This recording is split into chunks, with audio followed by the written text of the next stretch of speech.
इस पावन तट पर बजरंगबली समेत सभी देव विग्रहों की प्राण प्रतिष्ठा कार्यक्रम में यहाँ पर विराजमान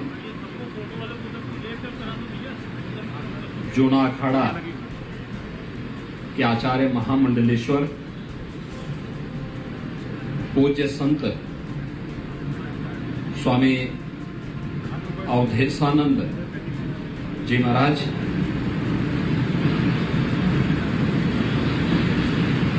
यहाँ के पूज्य संत स्वामी रामसेवक दास जी महाराज, अन्य पूज्य संतजन, प्रदेश सरकार के पूर्व मंत्री श्री आशुतोष टंडन जी, डॉक्टर महेंद्र सिंह जी, कार्यक्रम के आयोजक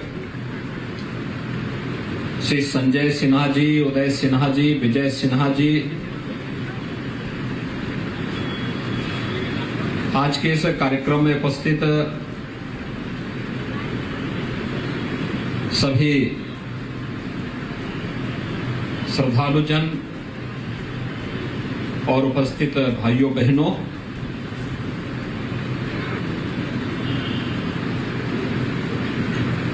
सेना बंधुओं को मैं इस बात के लिए धन्यवाद देता हूं कि गोमती नदी के इस तट पर इस प्राचीन मंदिर के पुनरुद्धार कार्य को संपन्न करते हुए महंत रामसेवक दास जी के साथ उनके सानिध्य में बजरंगबली की भव्य प्रतिमा के साथ ही अन्य देव विग्रहों को यहाँ पर स्थापित करते हुए आज विधिवत प्राण प्रतिष्ठा का कार्यक्रम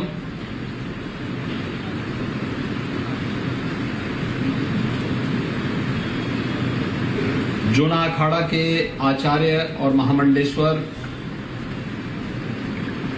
पूज्य संत स्वामी अवधेशानंद गिरि जी महाराज के सानिध्य में अभी संपन्न हुआ है।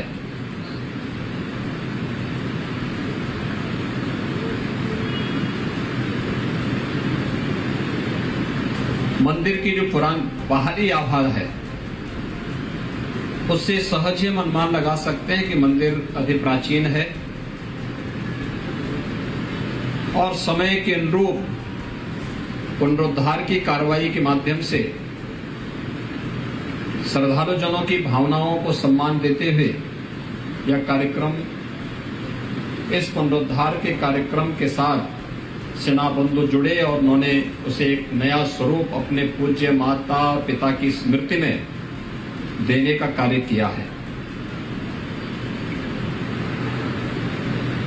भाइयों बहनों, जो हमारे देव स्थल हैं कि हमारी श्रद्धा के केंद्र बिंदु तो होते ही हैं, लेकिन यह भारत की आस्था के प्रतीक हैं और भारत की आस्था का मतलब राष्ट्रीय एकात्मता के स्थल भी है।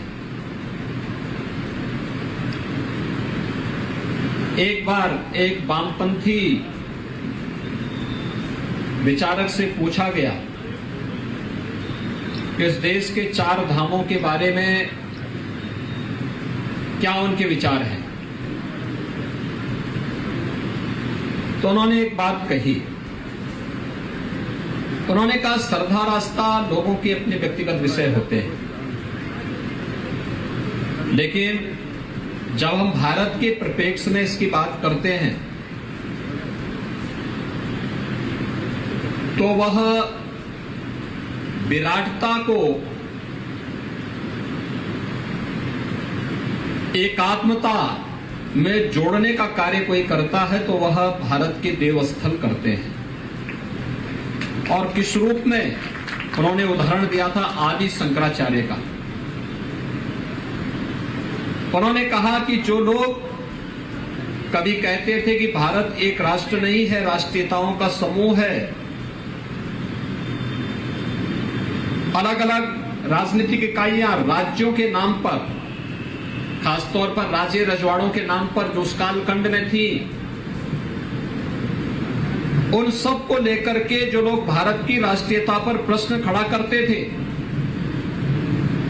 उन्हें ये नहीं भूलना चाहिए कि केरल में जन्म लेने वाले आदि शंकराचार्य देश के 4 कोनों में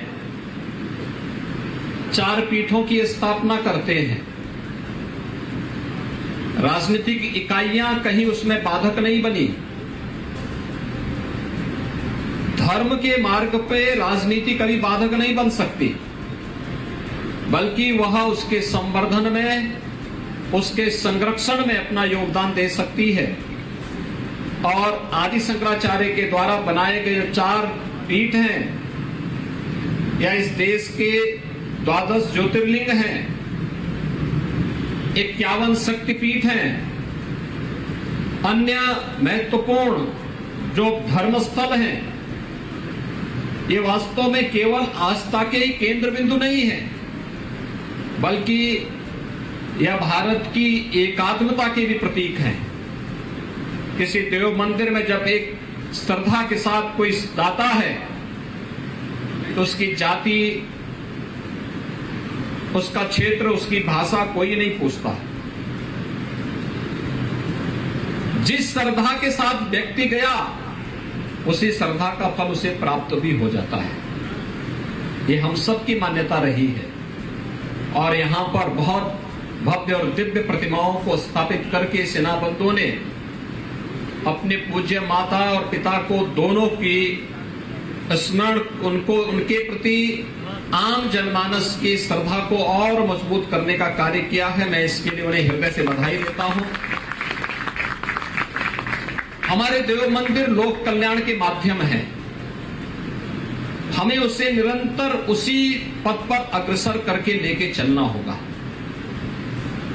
देव मंदिरों में आने वाला कोई व्यक्ति भगवान की पूजा भी करे, लेकिन बिना उसकी जाति पूछे, बिना उसकी क्षेत्र भाषा पूछे कोई आता है, तो उस मंदिर की व्यवस्था से जुड़े हुए लोग जो भी प्रसाद ग्रहण करते हैं, हर एक आने जाने वाले लोगों को उसको भी देने का कार्य करेंगे, तो कोई व्यक्ति भूखों नहीं रहेगा। ये कार्य सरकारें बाद में उठाना शुरू की हैं, ये काम पहले देव मंदिर ही उठाया करते थे। भंडारे वहां चलते थे, इसी बात को लेकर के चलते थे, कोई भी रात चलने वाला राहगीर भूखों न रहे। और यह व्यवस्था प्राचीन काल से चली आ रही है। अन्नदान अपने आप में एक महादान है। भाइयों बहनों, कोरोना जैसी महामारी का सामना इस देश ने किया है। इस सदी की सबसे बड़ी महामारी थी। अब तक की ये त्रासदी थी कि जब भी कोई महामारी आती थी, महामारी से तो मौतें होती ही थे, महामारी से ज्यादा मौतें होती थी महामारी के बाद के जो साइड इफेक्ट होते थे, भूखमरी से, त्रासदी से, उससे ज्यादा मौतें होती थी। पहली बार हुआ है जब कोरोना महामारी के दौरान पूरे देश के अंदर प्रधानमंत्री मोदी जी के नेतृत्व में जो कार्यक्रम चले, उसमें महामारी से भी बचाव किया गया और भूख से भी कोई मौत नहीं हुई। इस बात को लेकर के सरकार के कार्यक्रमों ने सफलतापूर्वक विभिन्न स्वयंसेवी संगठनों, जनप्रतिनिधियों के सहयोग से उसमें भी सफलता प्राप्त की। ये कोरोना के खिलाफ लड़ाई केवल देश की लड़ाई नहीं थी, केवल प्रधानमंत्री जी की लड़ाई नहीं थी। कोरोना के खिलाफ देश की लड़ाई का मतलब यह इस देश के 135 करोड़ लोगों की लड़ाई थी।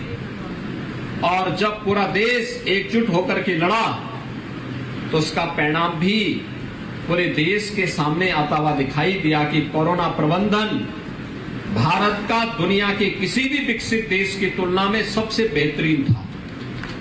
ये भारत की जीवन पद्धति और अपने नेतृत्व के प्रति भारत की निष्ठा का प्रदर्शन था, लेकिन खाद्य सुरक्षा की गारंटी या हर व्यक्ति को प्रधानमंत्री गरीब कल्याण अन्न योजना के माध्यम से केंद्र सरकार के द्वारा या राज्य सरकार के द्वारा फ्री राशन की व्यवस्था तो आज की बात हुई।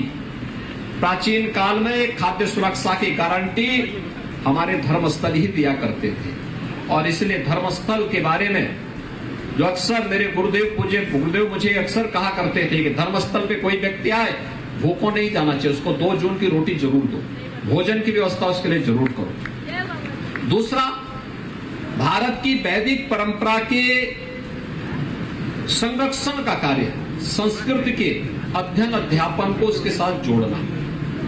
अगर ये कार्यक्रम हम निरंतरता के साथ जुड़े, आरोग्यता के लिए कुछ कार्य कर सके, ये तो नदी के तट पर, एकदम गोमती नदी के तट पर है, हमारा प्रयास हो कि मंदिर से कोई भी कूड़ा कचरा मंदिर और आसपास के क्षेत्र का वह गोमती नदी में न गिरे, बल्कि यहाँ की साफ सफाई की व्यवस्था मंदिर व्यवस्था से जुड़े हुए लोग उठाएं और गोमती नदी के जल को निर्मल और अविरल बनाने की दिशा में हमारा प्रयास आगे बढ़ना चाहिए। दूसरा, इस नदी के जल को हम यहाँ पर जो क्षेत्र है नदी के तटवर्ती क्षेत्र में, यहाँ पर उस प्रकार की औषधीय वृक्षों को लगा करके लोगों को उसके साथ जोड़ने का कार्य कर सकते, बहुत सारे लोगों को आरोग्यता के लक्ष्य को प्राप्त करने की दिशा में भी आगे बढ़ा सकते हैं। और ये कार्य यहाँ पर यह मंदिर प्रबंधन यहाँ के पूज्य संतों के साथ मिलकर के, जनप्रतिनिधियों के साथ मिलकर के